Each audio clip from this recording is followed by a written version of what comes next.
Star online astro TV உன்னை சுற்றி நடக்கும் சம்பவங்களை உற்றுப்பார். நீ யார் என்று உனக்கு தெரியும்.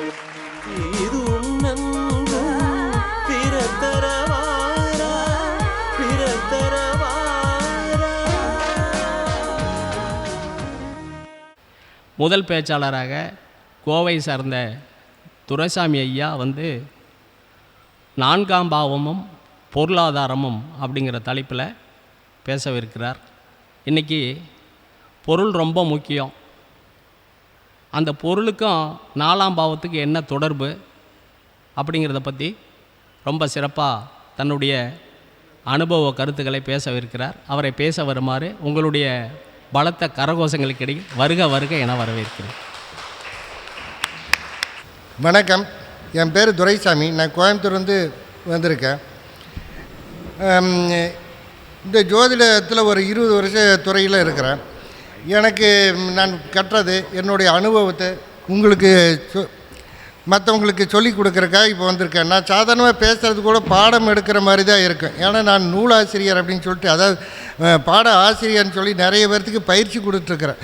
அதனால் அதே பழக்கமாயிடுச்சு. நான் மேடையில் பேசுறது கூட மற்றவங்களுக்கு பயிற்சி கொடுக்குற மாதிரி தான் இருக்கும். சரி, இருந்தாலும் இந்த மேடைக்கு வந்திருக்கிற அனைத்து ஜோதிட குருமார்களையும் ஜோதிட ஆசான்களையும் என்னை உலகத்துக்கு வெளிக்காட்டி கொடுத்த வேலு சிவா அவர்களையும் இங்குள்ள மாணவர்களையும் வணங்கி என்னுடைய சிற்றுரையை ஆரம்பிக்க உள்ளேன். மாதா பிதா குரு தெய்வம் அனைவருக்கும் வணக்கம். இப்போ நாலாம் பாவத்தை பற்றி நிறைய பேர் பேசியிருக்காங்க. ஆனால் நிறைய பேர் பல கருத்துக்களை சொல்லியிருக்காங்க. இருந்தாலும் நம்ம என்னத்தை சொல்ல போகிறோம் அப்படின்னு பார்த்தா ஒரு 2-3 கருத்துக்களை மட்டும் சொல்கிறேன். அதாவது நாலாம் பாகம் என்றால் எல்லோருக்கும் ஞாபகத்துக்கு வருவது வீடு, அடுத்தது படிப்பு, வண்டி வாகனம், அதுபோக தாயாரை பற்றி, அதுபோக தந்தையின் ஆயில், அதுபோக வாஸ்து. அதாவது வீடுனாவே வாஸ்து தானே. அப்போ முதல்ல வாஸ்து கூட நம்ம ஒரு ஜாதகத்தை பார்த்ததும் வாஸ்து குறைபாடு இருக்குது அப்படின்னு ஜாதகத்தை பார்த்ததுமே சொல்கிற அளவுக்கு நம்ம ஓரளவுக்கு தெளிவாய்க்கணும். அது எப்படி அப்படின்னா, ஒருவர் ஜாதகத்தில் 4ஆம் அதிபதி நீச்சமாக இருப்பது, அதே போல் செவ்வாய் போய் நீச்சமாக இருப்பது, இல்லை அஸ்தங்கம் பாதகம் திதி சூனியத்தில் இருப்பது, இப்படி இருந்தால் அந்த வீட்டில் வாஸ்து தோஷம் இருக்குது அப்படின்னு அர்த்தம். அதே போல் 4ஆம் அதிபதி 6, 8, 12க்கு போவது, செவ்வாய் நீச்சம் அஸ்தங்கம் இப்படியான அதாவது வாஸ்து தோஷம் உள்ளது அப்படின்னு அர்த்தம். இப்போ உதாரணத்துக்கு ஒரு சில ஜாதகத்து மூலிமா உங்களுக்கு விளக்கம் கொடுக்கும்போது புரியும். பாருங்கள், இவர் மிதுன லக்னம், 4ஆம் அதிபதி செவ்வாய் நீச்சமாயிருச்சு. அதே போல் செவ்வாயின்னு சொல்லக்கூடிய வீட்டு காரகாதிபதி நீச்சமாயிருச்சு. அப்போ இவர் வீட்டில் வாஸ்து குற்றம் இருக்குது அப்படின்னு நம்ம சொன்னோம். வாஸ்து குற்றம் இருக்குன்னா எப்படிங்க நாங்கள் உணர்றது அப்படின்னாங்க. 4ஆம் அதிபதி நீச்சமானதுனால அந்த வீட்டில் எப்போ பார்த்தாலும் சண்டை சச்சரவு இருந்துகிட்டே இருக்குதா அப்படின்னு சொன்னான். ஆமாங்க அப்படின்னாங்க. அதே போல் 4ஆம் அதிபதிங்கிறது யார்? புதன். புதன் எந்த திசையை குறிக்கும்? அதாவது வடகிழக்கு குறிக்கும். அப்போ கிழக்கு திசையில் ஏதோ வாஸ்து குற்றம் இருக்குது அப்படின்னு சொல்லும்போது, ஆமாங்க அந்த இடத்துல தாங்க செப்டி டேங்க் போட்டிருக்கிறோம் அப்படின்னு சொன்னாங்க. அப்போ செப்டி டேங்க் வடகிழக்கில் வரக்கூடாது இல்லையா? அதே போல் செவ்வாயும் போய் நீச்சமாயிடுச்சு. அதாவது பூமி காரகன் செவ்வாய் எந்த திசையை குறிக்கும்? தெற்கு திசையை குறிக்கும். அப்போ தெற்கு திசையிலும் உங்கள் வீட்டில் ஒரு வாஸ்து குற்றம் இருக்குது அப்படின்னு சொல்லும்போது, ஆமாங்க தெற்கு திசையில் பள்ளமாக இருக்குதுங்க அப்படின்னு சொன்னாங்க. இப்போ அதனால் அந்த வீட்டில் எப்போ பார்த்தாலும் ஒரு சண்டை சச்சரவு பிரச்சனை இருக்கும். அதனால தான் வாஸ்து குற்றம் வாஸ்து தோஷத்தை நம்ம பார்க்குறோம். உதாரணத்துக்கு இன்னொரு ஜாதகத்தை சொல்கிறேன். அதாவது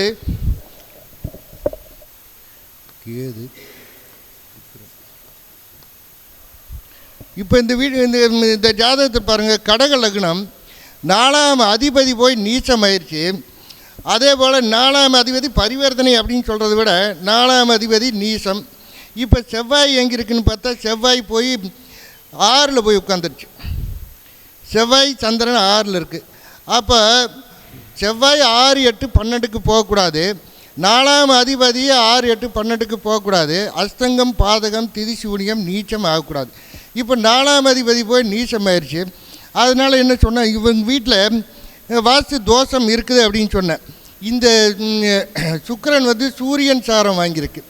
அந்த சூரியன் போய் நீசமாயிருக்கு. அப்போ நாளில் ஒரு கிரகம் நீச கிரகம் அமரக்கூடாது, 4ஆம் அதிபதி நீசமாகக்கூடாது, செவ்வாயின் சொல்லக்கூடியவரும் நீசமாகக்கூடாது, 6, 8, 12க்கு போகக்கூடாது, பாதகம் அஸ்தங்கம் அடையக்கூடாது. அப்போ இவர் வீட்டில் எந்த மாதிரி தோஷம் அப்படின்னு சொல்லும்போது 4ஆம் இடத்துல சூரியன் உட்கார்ந்து நீசமாக இருக்குது. சூரியனை எந்த திசையை குறிக்கும்? சூரியனை வீடுங்க எடுத்துக்கும் போது நடுவால், அப்போ வீட்டு நடுவால் ஒரு தோஷம் இருக்குது அப்படின்னு சொன்னோம். அப்போ வீடு ஏதோ ஒரு ஓரத்தில் இருந்தால் கூட ஆல்ட்ரேஷன் பண்ணலாம். நடுவால் இருந்தால் நாங்கள் எப்படிங்க வாஸ்து படி ஏதாவது மாற்றம் பண்ண முடியும்? மாற்றம் பண்ண வேண்டாங்க, வீட்டை விற்றுருங்க, விற்றுட்டு வேறு பக்கம் வாங்கிக்கிங்க அப்படின்னு சொன்னோம். அது எப்படி அப்படின்னா 12ஆம் அதிபதி 4க்கு தொடர்பு இருந்தால் ஒரு வீட்டை விற்று வேறு பக்கம் இடம் வாங்குவாங்க. அதே போல் 4ஆம் அதிபதி 3க்கு போனாலும் ஒரு வீட்டை விற்பாங்க. அது தோஷம் இருக்குது. அப்போ வாங்க போகிறவங்களுக்கு தோஷம் இருக்காதா அப்படின்னு கேட்டாங்க. அது அவங்க ஜாதகத்தில் பார்க்குறோம், இது உங்கள் ஜாதகத்தில் பார்க்குறேன், அதனால் இந்த வீட்டை கொடுத்துட்டு நீங்கள் வேறு வீட்டுக்கு போங்க அப்படின்னு சொன்னேன். இதில் ஒருத்தர் கேட்டார், அப்போ 4ல் மாந்தி இருந்தால் அதை என்ன ஆகும் அப்படின்னாரு. மாந்தி இருக்குதுன்னா மாந்தி என்ன சாரம் வாங்கியிருக்குன்னு பார்க்கணும். அந்த சாரம் வாங்கி அதிபதி யாருன்னு பார்க்கணும். உதாரணத்துக்கு 4ல் மாந்தி சந்திரன் சாரம் வாங்கியிருக்குன்னா தாயாருக்கு ஒரு கண்டத்தை கொடுக்கும் அப்படின்னு அர்த்தம். இப்போ 4லேயே மாந்தி இருந்தால் பக்கத்தில் சுடுகாடு இருக்குன்னு அர்த்தம். 4லேயே சூரியன் சாரம் இல்லை, சூரியன் சாரம் வாங்கியிருந்ததுன்னா தந்தைக்கு ஒரு ஆயுள் கண்டம் இருக்கும் அப்படின்னு சொல்லலாம். சரி, அதை விடுங்க. இப்போ யாராருக்கு சொந்த வீடு அமையாது, யாராருக்கு சொத்து அமையும், சொத்து பிரச்சனை இருக்கும் அப்படின்னு பார்த்தோம்னா 4ஆம் அதிபதி 6, 8, 12ல் இருக்கிறது. 4ஆம் அதிபதியுடன் பாதகாதிபதி சேர்ந்திருப்பது. அதே போல் லக்னாதிபதியை, அதே போல் லக்னத்துக்கு பார்க்குற மாதிரி லக்னாதிபதிக்கும் பார்க்கணும். அதுக்கு சில உதாரண ஜாதகத்தோடு தர இவர், அதாவது வாயால் சொல்கிறத விட சில செய்தியால் உங்களுக்கு காட்டும்போது நீங்களும் பலன் எளிமையாக எடுக்கிறதுக்கு ஈஸியாக இருக்கும். இவர் ரிஷப லக்னம், அதாவது குரு 2ல் குரு, கேது, சந்திரன் 4, சனி, சுக்கிரன், ராகு, செவ்வாய். இந்த தனுசும் மீனமும் திதி சூனியம்.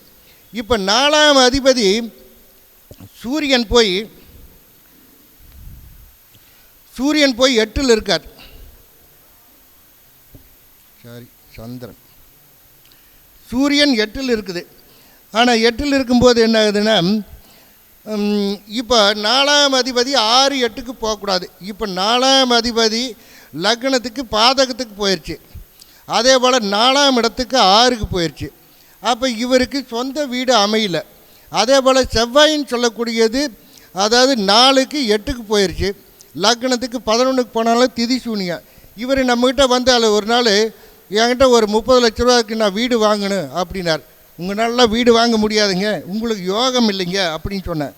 அது எப்படி நான் வாங்க முடியாது, என்கிட்ட 30 லட்ச ரூபா இருக்குது, நீங்கள் வேணால் முயற்சி பண்ணி பாருங்கள் அப்படின்னு. ஏன்னா ஜாதகர் அது எப்போ அப்படிங்கிறது திசா புத்தி வச்சு தான் நம்ம சொல்ல முடியும். இனி போக போக சொல்கிறேன் நான், எப்போ ஒருத்தர் வீடு வாங்குவாங்க, எந்த திசையில் வாங்குவாங்க, எல்லாத்தையும் சொல்லிடலாம். ஆனால் வாங்க முடியாதுன்னு சொன்னேன். அதே போல் தான் இவர் வேறு ஒரு பக்கம் 5 லட்சம் அட்வான்ஸ் கொடுத்து போட்டு கடைசியில் அந்த அட்வான்ஸை திருப்பி வாங்குறதுக்குள்ளே போதும்னு ஆயிடுச்சு. அப்படி இவர் கஷ்டப்பட்டார். ஏன்னா இதுபோல்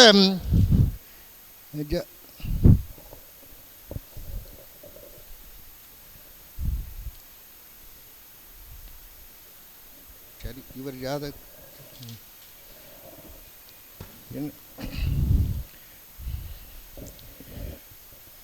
அதே போல் இன்னொரு ஜாதகத்தையும் சொல்கிறேங்க. அதாவது இவருக்கும் சொந்த வீடு இல்லை. இவரும் ஒரு ஜோதிடராக இருந்து ரொம்ப நாள் ஜோதிடம் மற்றவங்களுக்கு பலன் சொல்கிறாரு. ஆனால் இவருக்கு சொந்த வீடு வாங்க முடியல. அது எப்படி அப்படின்னு கேட்டோம்னா, இப்போ அதே ரிஷப லக்னத்திலே சந்திரன், புதன், சுக்கிரன் இருக்குது, 3ல் ராகு, சனி, கேது 9ல் இருக்குது, குரு 10ல் இருக்குது, செவ்வாய் 11ல் இருக்குது. இதுவும் திதி சூனியம். அதே போல் தனுஷும் மீனமும் திதி சூனியம். சூரியன் 12ல் இருக்குது. இப்போ 4ஆம் அதிபதி லக்னத்துக்கு 12க்கு போயிடுச்சு. அதனால் இவருக்கு சொந்த வீடு இருக்குமா அப்படின்னா இல்லை. அதே போல் செவ்வாய் எடுத்தால் செவ்வாய் போய் திதிசூனியமாயிருச்சு. அப்போ அதுவும் இவருக்கு சொந்த வீடு இருக்கிறதுக்கு வாய்ப்பு இல்லை அப்படின்னு எடுத்தான். இதுபோல் ஒரு ஜாதகத்தை பார்த்ததுமே அவருக்கு சொந்த வீடு உண்டா இல்லையா அப்படின்னு எப்படி சொல்கிறதுன்னா இது போல தான். அதே போல் லக்னத்துக்கும் பார்க்கணும். லக்னத்துக்கு அதாவது லக்னத்துக்கு பார்க்குற மாதிரி லக்னாதிபதிக்கும் பார்க்கணும். இதில் லக்னாதிபதிக்கும் அதே தான், லக்னத்திலேயே சூரியன் இருக்குது. அதாவது லக்னமும் அதே தான். 4ஆம் அதிபதி 12க்கு நீச்சமாயிடுச்சு. செவ்வாயின்னு சொல்லக்கூடியவரும் திதிசூனியமாயிடுச்சு. அதனால் இவருக்கு சொந்த வீடு இல்லை அப்படின்னு நம்ம எளிமையாக பார்த்ததுமே சொல்லிட்டு போயிடலாம். சரி, அடுத்தபடியாக நம்ம என்ன சொல்ல போகிறோம்னா, இப்போ வேறு இன்னொரு ஜாதகம் போடுறேன். இதே போல் தான்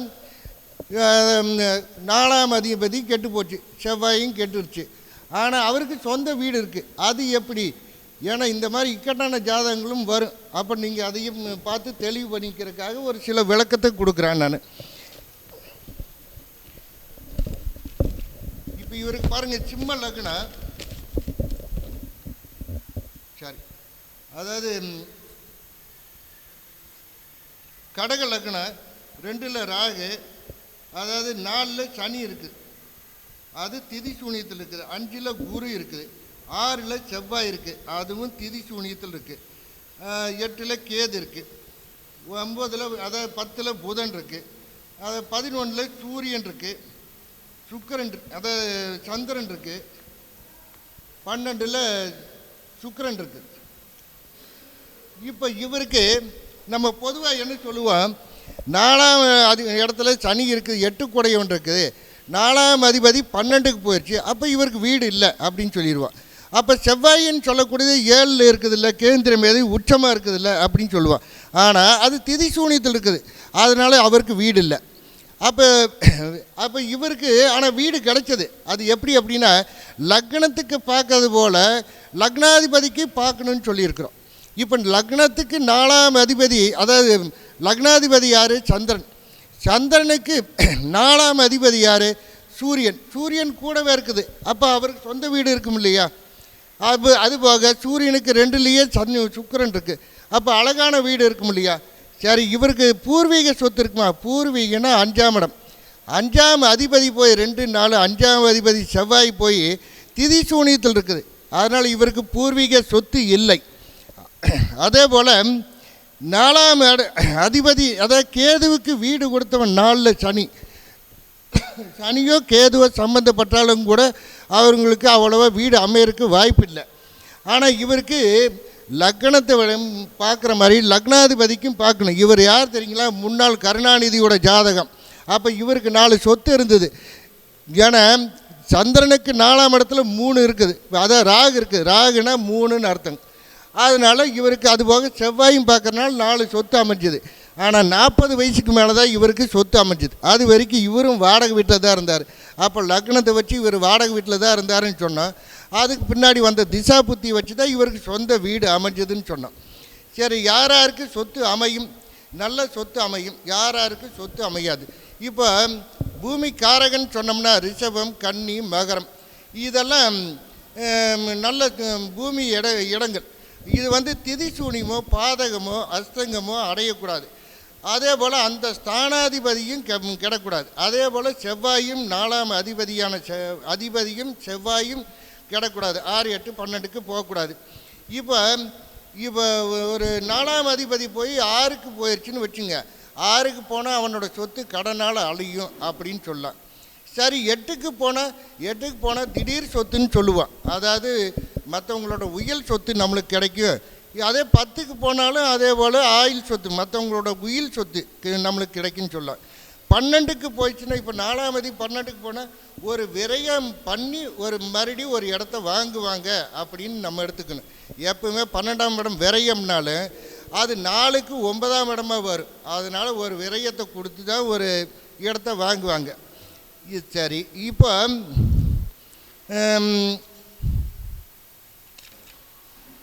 ஒருத்தருக்கு திருமணமே நடக்க மாட்டேங்குது. அப்போ என்ன எப்போ நடக்கும் அப்படின்னு நம்மக்கிட்ட ஒருத்தர் கேட்டார்.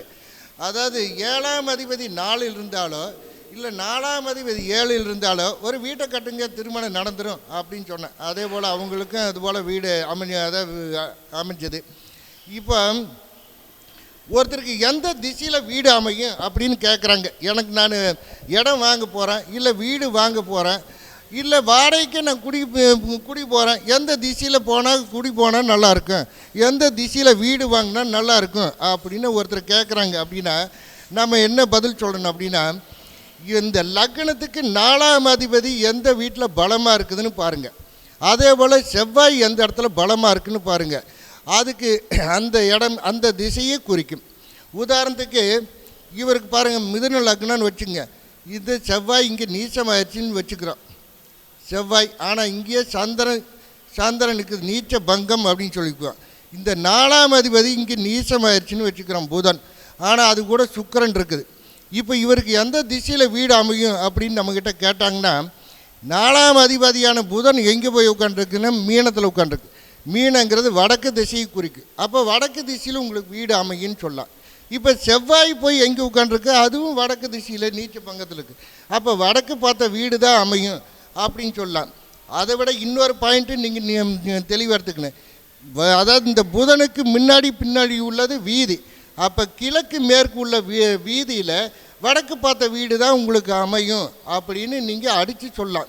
அதனால் உங்கள் ஜாதகத்திலேயே பாருங்கள் அப்போ எந்த திசையில் வீடு இருக்குன்னு. இப்போ உதாரணத்துக்கு செவ்வாய் இங்கே இருக்குதுன்னு வச்சுங்க, செவ்வாய் இங்கே இருந்ததுன்னா எந்த திசையில் அமையும், இது அதாவது சொந்த வீட்டில் இருக்கிறதுனால வடக்கு திசையில் தான் வீடு அமையும். அதே இங்கே செவ்வாய் இருக்குதுன்னு வச்சுங்க, அப்போ எந்த திசையை பார்த்து வீடு அமையும் அப்படின்னா, இதுக்கு சொந்த வீடாக இல்லை, இதுக்கு நேர் 7ஆம் இடம் எந்த வீடு, கிழக்கு திசையை குறிக்கும். அப்போ கிழக்கு திசையில் தான் வீடு அமையும் அப்படின்னு சொல்லுங்கள். இப்போ அதே இங்கே செவ்வாய் இருக்குதுன்னு வச்சுங்க, இங்கே செவ்வாய் இருந்தால் எந்த திசையில் அமையும் அப்படின்னா, இந்த திசையை நம்ம சொல்லக்கூடாது. அதாவது இதுக்கு நேர் 7ஆம் இடம் எது, கிழக்கு திசையை குறிக்கும். அதாவது அந்த திசையில் தான் வீடு அமையும் அப்படின்னு சொல்லணும். இதே போல் தான் 4ஆம் அதிபதிக்கும் எடுத்துங்க 100% துல்லியமாக இருக்கும். இது நான் பல 100 ஜாதகங்களை ஆராய்ச்சி பண்ணி பார்த்ததில் எடுத்தது. சரி, அடுத்த இதை என்ன வரலன்னா இன்னும் நிறைய சொல்லலாம். அதாவது வெளிநாட்டில் சொத்து வாங்குவாங்களா அப்படின்னு, எந்த திசை, அதாவது வீட்டு பக்கத்தில் கோயில் இருக்கா, இப்படியெல்லாம் நிறைய சொல்லலாம். இருந்தாலும் நிறைய பேர் இன்னும் பேச வேண்டி இருக்கிறதுனால ஒரு விஷயத்தை மட்டும் சொல்லிட்டு போயிடலாம். அதே போல் தந்தைக்கு ஆயுள் ஸ்தானம்னு சொல்லுவாங்க. 4ஆம் இடம்ங்கிறது 9க்கு 8ஆம் இடமாக தான் 4ஆம் இடம் வரும். 4க்கு சம்பந்தப்பட்ட திசை எது வருதோ அந்த திசையில் தந்தைக்கு ஆயுள் கண்டம் வரும். இது பல 100 ஜாதகங்களை ஆராய்ச்சி பண்ணி பார்த்தேன். அதனால் மரணம் பற்றி நம்ம ஆராய்ச்சி பண்ணுறதுக்கு ஒரு நாளைக்கு சொல்கிறேன். சரி, அதுக்கு அடுத்தது 4ஆம் இடம் படிப்புன்னு சொல்லுவாங்க. படிப்புனா நிறைய பேர் நாம் எனக்கு சொல்லி கொடுத்த வாத்தியார்களோ நிறைய படித்த புஸ்தகங்களோ, அதாவது 2, 4, 4, 9, 11 இப்படி சொல்லுவாங்க. ஆனால் நான் சொல்கிறது ரொம்ப எளிமையாக இருக்கு. ஒரு லக்னத்துக்கு 4ஆம் இடம் மட்டும் எடுத்துங்க. அதாவது படிப்பு அப்படிங்கிறது 4ஆம் பாவகம் தான். 4ஆம் பாவத்துக்கு படிப்பு எப்படி எடுத்துக்கிறது அப்படின்னா, 3ஆம் இடங்கிறது அதாவது ஒரு 10th வரைக்கும்னு வச்சுங்க, 10வது வரைக்கும் அப்படின்னு வச்சுங்களேன். அந்த 3ஆம் இடம் பலமாக இருந்தால் தான் அது ஒரு 10வது வரைக்கும் படிப்பாங்க. அதே 3, 5 தொடர்பு இருந்ததுன்னா அவங்க ITI டிப்ளமோ இப்படி படிப்பாங்க. அதாவது +2 படிக்காமையே ITI டிப்ளமோக்கு போயிடுவாங்க. அதே 3, 4 சம்மந்தப்பட்டு இருந்ததுன்னா அவங்க +2 வரைக்கும் படிப்பாங்க. அதே 4, 5 சம்மந்தப்பட்டால் டிகிரி வாங்குவாங்க. 5 கூட எத்தனை கிரகமுக்கோ அத்தனை டிகிரி வாங்குவாங்க. இது இவ்வளோ தாங்க எளிமையாக படிப்பை பற்றி சொல்கிறது. அதாவது அப்படி சுற்றி இப்படி சுற்றி அதை பாரு, புதனை பாரு, படிப்பு காரகனை பாரு, இதெல்லாம் இல்லை. பல 100 ஜாதகங்களை நான் ஆராய்ச்சி பண்ணி பார்த்தேன். இப்போ படிச்சிருக்கிறாரா இல்லையா, ஒரு வரன் வராங்க, படிச்சிருக்குதா இல்லையா அப்படின்னு நம்ம பார்த்தோம்னா, முதல்ல 3ஆம் இடத்தை பாருங்கள். 3ஆம் இடமும் நல்லா இருந்து அந்த 3ஆம் அதிபதி 4ஆம் அதிபதி கூட தொடர்பு இருந்ததுன்னா அவங்க ஒரு +2 வரைக்காவது படிச்சிருப்பாங்க அப்படின்னு எடுத்துக்கலாம். அதே 4, 5 தொடர்பு இருந்தால் அவங்க டிகிரி வாங்கியிருப்பாங்க அப்படின்னு சொல்லலாம். அப்போ டிகிரி வாங்கியிருக்கா இல்லையா, எத்தனை டிகிரி அப்படிங்கிறத 5ஆம் அதிபதி கூட எத்தனை கிரகம் இருக்கோ அத்தனை டிகிரின்னு சொல்லிட்டு போயிடலாம். இப்போ ஒரு 4 கிரகம் இருக்குன்னா ஒன்று நீச்சமாக இருக்கலாம், ஒன்று அஸ்தங்கமாக இருக்கலாம். அப்போ அதை கழிச்சிட்டு இத்தனை டிகிரி தான் அப்படின்னு எளிமையாக சொல்லிட்டு போயிடலாம். இவ்வளோ தான் படிப்புன்னு சொல்லக்கூடியது.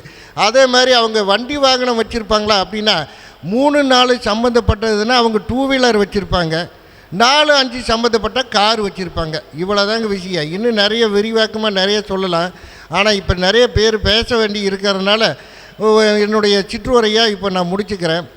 இது வரைக்கும் எனக்கு பேச வாய்ப்பு கொடுத்த அனைத்து ஜோதிட குருமார்களுக்கும், ஜோதிட ஆசானங்களுக்கும், ஜோதிட மாணவர்களுக்கும் எனது அன்பானத நன்றியை தெரிவித்துக் கொள்கிறேன். என்னுடைய ஃபோன் நம்பர் 936 31 48 089. இந்த நம்பருக்கு ஏதாவது சந்தேகம் இருந்தால் எனக்கு தொடர்பு கொள்ளுங்க. அதே போல் நான் திருமண காலம் அறிதலில் ஸ்பெஷலிஸ்ட்டாக நான் நிறைய கண்டுபிடிச்சி, அதாவது தனிப்பட்ட முறையில் கண்டுபிடிச்சி பல ஒரு பேர்த்துக்கு நான் வழிகாட்டிகிட்டு இருக்கிறேன், ஜோதிட ஆசானாக இருக்கிறேன். அதே போல் நிறைய மேடையில் திருமணத்தை பற்றி தான் பேசுகிறேன். அது இந்த ராகு தோஷம், செவ்வாய் தோஷம், கேது தோஷம் தோஷமே இல்லை அப்படின்னு சொல்லி தான் நிறைய மேடையில் பேசிகிட்டு இருக்கிறேன். ஆனால் 8ஆம் பாவகத்தை மட்டுமே எடுத்துக்கிறேன். எப்படி 8ஆம் பாவகம்னா, 8ஆம் பாவகம் அதாவது பெண்ணுக்கு மாங்கல்ய ஸ்தானம், ஆணுக்கு ஆயில் ஸ்தானம் அப்படிங்கிறான். அது பலமாக இருந்தால் தானே, ஆயில் பலமாக இருந்தால் தானே உடல் நல்லா இருக்கும். இன்ஜின் நல்லா இருந்தால் தானே பெட்டியெல்லாம் இழுக்க முடியும், அந்த குடும்பத்தை இழுக்க முடியும் அப்படிங்கிற மாதிரி. அதனால் தோஷம்னு சொல்லி எடுத்துக்காதீங்க. அதுக்கு ஏற்கனவே நான் பேசின இதே மேடையில் பேசின விளக்கங்கள் இருக்குது பாருங்கள். அப்படி இல்லைன்னா அடுத்த மீட்டிங்கில் திருமண காலமும் பிரிவும் அப்படிங்கிறத பேசலான்னு இருக்கிறேன். அதனால் ஏதாவது திருமணம் பற்றி சந்தேகம் இருந்தால் என்னை நேரடி தொடர்பு கொள்ளுங்க. ஏன்னா யாரும் சொல்லித்தராத பாடம் நானே தனிப்பட்ட முறையில் கண்டுபிடிச்சது. பல ஆசான்கள்கிட்ட போய் எதுவுமே எனக்கு பயன்படலை. அதாவது திருமண காலத்தை துல்லியமாக சொல்ல வரலை. அப்படி சொல்லி கொடுத்தது ஏதாவது 1-2 ஜாதகத்துக்கு வருமே தவிர, அதே போல் எத்தனையோ புஸ்தகம் படித்து பார்த்தேன், அதுலேயும் சரியாக வரல. ஆனால் நானே தனிப்பட்ட முறையில் ஒரு வழியை தேர்ந்தெடுத்து இந்த திசை புத்தியில் தான் திருமணம் நடக்குன்னு 100% ஆணித்தரமாக சொல்லக்கூடிய விளக்கத்தை எளிமையாக உங்களுக்கு சொல்லித்தரக்காக நான் ஏற்கனவே சொல்லியிருக்கிறேன். இருந்தாலும் இப்போவும் சொல்லி கொடுத்துட்ருக்குறேன். அடுத்த மேடையிலும் உங்களுக்கு சொல்கிறேன். அப்போ பாருங்கள். அதே போல் தோஷம் அப்படிங்கிறதெல்லாம் இல்லை. அந்த பிரிவுக்குன்னு சொல்லிட்டு 4, 7, 8, 12 இப்படியெல்லாம் பார்ப்பாங்க. அதெல்லாம் எனக்கு சரி வரல. ஆனால் நான் எளிமையாக சொல்லித்தருவேன். 9க்கு சம்பந்தப்பட்ட திசையில் தான் திருமணம். அதே 4, 7, 8, 10, 12 கூடியவன் திசை நடந்தால் பிரிவு. ஒரே வார்த்தையில். மற்ற விளக்கமெல்லாம் அடுத்த மேடையில் சொல்கிறேங்க. நன்றி, வணக்கம்.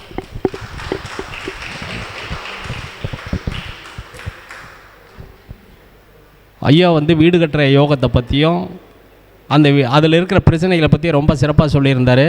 அவருக்கு மதிப்புக்குரிய நரநாராயண ஐயா பொன்னாடை பற்றி கௌரவிக்குமாறு கேட்டுக்கொள்கின்றேன்.